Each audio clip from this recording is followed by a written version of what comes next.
લગ્નનું વચન આપીને વિશ્વાસમાં લઈને યુવતીઓને શિકાર બનાવાયાના કિસ્સા અવારનવાર સામે આવતા રહે છે। આવા યુવકો પહેલા યુવતીની બધી જ વાતો જાણી લે છે, પછી તેને ઇમોશનલ કરીને પોતાનું ધાર્યું કરાવતા હોય છે। એક વખત પોતાનું કામ નીકળી જાય ત્યારબાદ આ યુવકો શીખતાથી યુવતીથી અંતર બનાવી લે છે।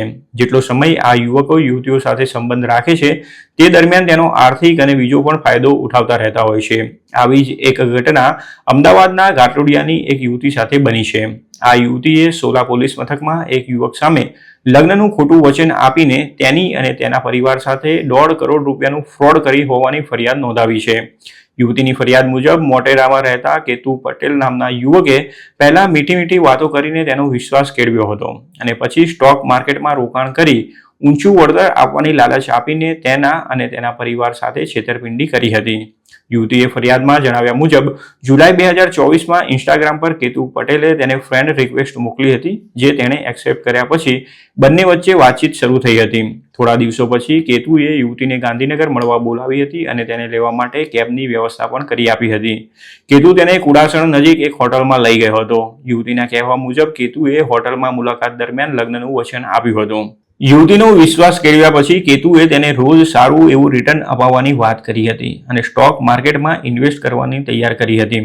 કેતુ પર વિશ્વાસ રાખીને યુવતીએ 28,435 રૂપિયાનું રોકાણ પણ કર્યું હતું। આ રૂપિયા કેતુએ તેને એસોસિએટ હેતલના ખાતામાં ટ્રાન્સફર કરાવ્યા હતા।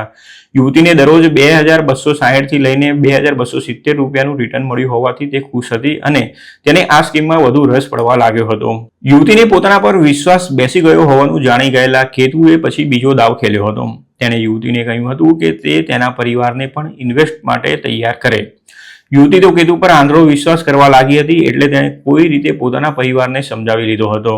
યુવતી અને તેના પરિવારે મળીને શરૂઆતમાં 2.29 લાખ રૂપિયાનું ઇન્વેસ્ટમેન્ટ કર્યું હતું, જેની સામે તેમને રોજ રિટર્ન મળતું હતું।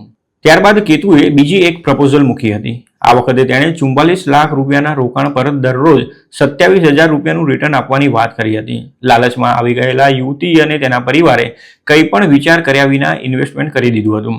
ત્યારબાદ કેતુએ યુવતી અને તેના પરિવારને 1.51 કરોડ રૂપિયાનું રોકાણ કરવા માટે પણ રાજી કરી લીધા હતા। યુવતીના પરિવારે જમીન વેચીને, દાગીના ગીરવે મૂકીને અને લોન લઈને 1.51 કરોડ રૂપિયા કેતુને આપ્યા હતા।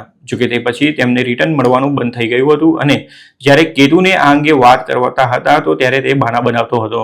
જ્યારે યુવતીના પરિવારે પૈસા પાછા લેવા માટે દબાણ કર્યું તો કેતુએ 1 કરોડનો ચેક આપ્યો હતો, પરંતુ ચેક બાઉન્સ થયો હતો, જેથી પોતાની સાથે છેતરપિંડી થયાનો અહેસાસ થતાં યુવતીએ સોલા પોલીસ મથકમાં કેતુ પટેલ સામે ભારતીય ન્યાય સંહિતા અંતર્ગત વિશ્વાસઘાત અને છેતરપિંડીની ફરિયાદ નોંધાવી હતી। પોલીસે કેતુ પટેલને શોધવા તેમજ ફ્રોડની રકમ રિકવર કરવા માટે તાજવીજ હાથ ધરી છે।